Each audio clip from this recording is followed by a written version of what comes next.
Linearna električna kola, zadatak broj 15. Na ulaz kola za integraciju, to je RC kolo sa izlazom na kondenzatoru, doveden je pobudni napon dat na slici 2. To je prikaz pobudnog napona. Znači, to je jedan impulsni režim. Izračunati nacrtati vremenski dijagram izlaznog napona ako je T1, znači ovaj deo kada ima napona, jednak delu T2, to je kada je u ovom periodičnom signalu napon jednak nuli.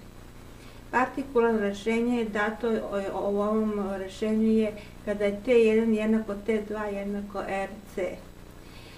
Sa slike izlazne vidi se da ovaj ulazni napon V, koji je bio u Heaviside-ovoj funkciji, može da se dostigne samo do vrednosti V2, to je 0,425 volti, dok je V1 napon kada ponovo počne perioda jednak 0,157 V.